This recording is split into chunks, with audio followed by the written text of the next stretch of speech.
नमस्कार दोस्तों। आज के वीडियो में हम बात करने वाले हैं प्रीगाबेलिन तथा नोरट्रिप्टिलिन टेबलेट के बारे में।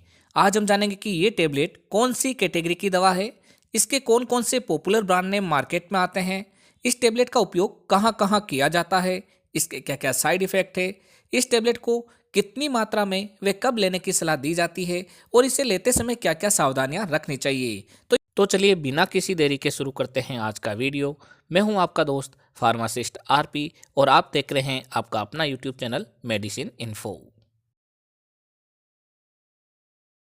दोस्तों, प्रीगाबेलिन एक अल्फा 2 डेल्टा लिगैंड है जो कि नर्व में कैल्शियम चैनल एक्टिविटी को मॉड्यूलेट करके नर्व पेन को खत्म करता है। जबकि नोरट्रिप्टिलिन एक ट्राईसाइक्लिक एंटी डिप्रेसेंट है जो कि हमारे मस्तिष्क में उत्पन्न केमिकल मैसेंजर जैसे कि सीरोटोनिन, नोरएड्रेनालिन इनके लेवल को बढ़ा देता है, जिससे पेन के सिग्नल मस्तिष्क तक नहीं पहुंच पाते हैं तथा मरीज को दर्द का एहसास नहीं होता है। इस तरीके से ये दोनों दवा मिलकर अपना कार्य करती है। अगर हम इसमें प्रीगाबेलिन तथा नोरट्रिप्टिलिन की स्ट्रेंथ की बात करें तो ये दो अलग अलग स्ट्रेंथ में अवेलेबल है, जिसमें पहली स्ट्रेंथ में नोरट्रिप्टिलिन 10 मिलीग्राम तथा प्रीगाबेलिन 75 मिलीग्राम रहता है, जबकि दूसरी स्ट्रेंथ में नोरट्रिप्टिलिन 10 मिलीग्राम तथा प्रीगाबेलिन 50 मिलीग्राम रहता है। अब हम बात करते हैं इस दवा के पॉपुलर ब्रांड नेम के बारे में।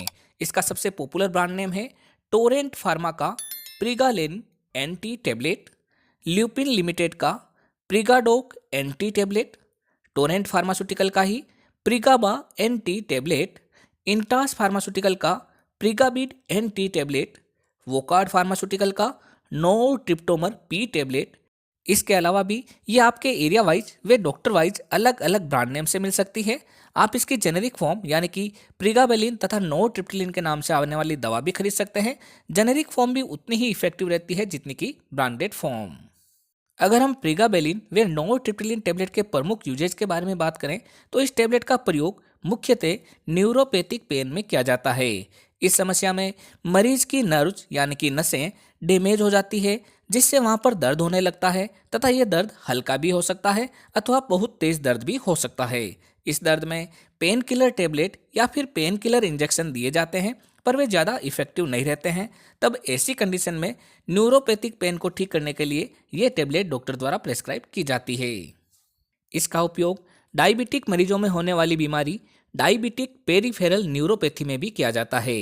इस बीमारी में डायबिटिक मरीजों यानी कि मधुमेह के रोगियों में नर्व डैमेज होना शुरू हो जाती है, स्पेशली पाँव की नसों का, जिसमें मरीज की पिंडलियों में बहुत तेज दर्द होता है तथा ये हाथों में भी हो सकता है। तब ऐसी परेशानी में भी ये दवा डॉक्टर द्वारा प्रेस्क्राइब की जाती है। इसका अगला उपयोग है स्किन से रिलेटेड बीमारी पोस्ट हर्पिस न्यूरालजिया में। दोस्तों, हर्पिस बीमारी में मरीज के शरीर पर छोटे छोटे दाने हो जाते हैं, स्किन हार्ड होने लगती है, बहुत ही तेज जलन होती है, साथ ही वहाँ पे बहुत ही तेज दर्द होने लगता है, जिसे हम हर्पिस न्यूरालजिया भी कहते हैं। तो हर्पिस के ट्रीटमेंट के बाद होने वाले दर्द व जलन को कम करने के लिए ये दवा डॉक्टर द्वारा प्रेस्क्राइब की जाती है। इस टेबलेट का अगला उपयोग है स्पाइनल कॉर्ड इंजरी में।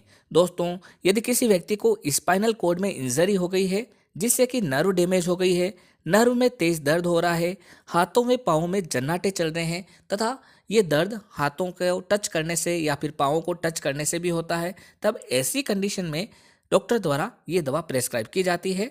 इस टेबलेट का प्रयोग ऑर्थोपेडिक डॉक्टर द्वारा भी किया जाता है, जैसे कि यदि किसी व्यक्ति के कमर में दर्द हो रहा हो, घुटनों में व पीठ में तेज दर्द हो रहा हो या फिर किसी भी जॉइंट में तेज दर्द हो रहा हो जो कि सामान्यतः नस दब जाने के कारण हो रहा हो या फिर नसों के डैमेज हो जाने के कारण हो रहा हो, तब ऐसी कंडीशन में एज ए सपोर्टिव मेडिसिन इसे थोड़े समय के लिए डॉक्टर द्वारा प्रेस्क्राइब किया जाता है। अगर हम प्रीगाबेलिन व नोरट्रिप्टिलिन टेबलेट की डोज की बात करें तो ये एक टेबलेट प्रतिदिन दी जाती है। इसे हमेशा रात को सोते समय ही लेने की सलाह दी जाती है। इसे हमेशा खाना खाने के बाद ही लेना चाहिए। इसे सामान्यतः 15 दिन से लेकर 2 महीने तक दिया जा सकता है तथा किसी किसी व्यक्ति में इसे ज़्यादा समय के लिए भी दिया जा सकता है।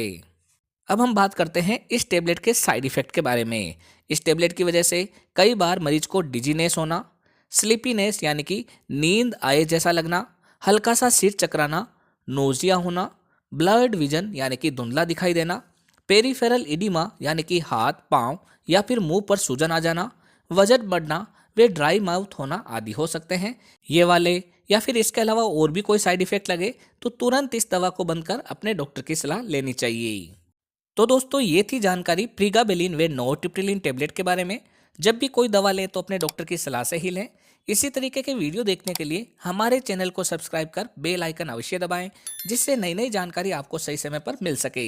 एक बार फिर मिलते हैं एक नई दवा की जानकारी लेकर एक नए वीडियो के साथ। तब तक के लिए धन्यवाद।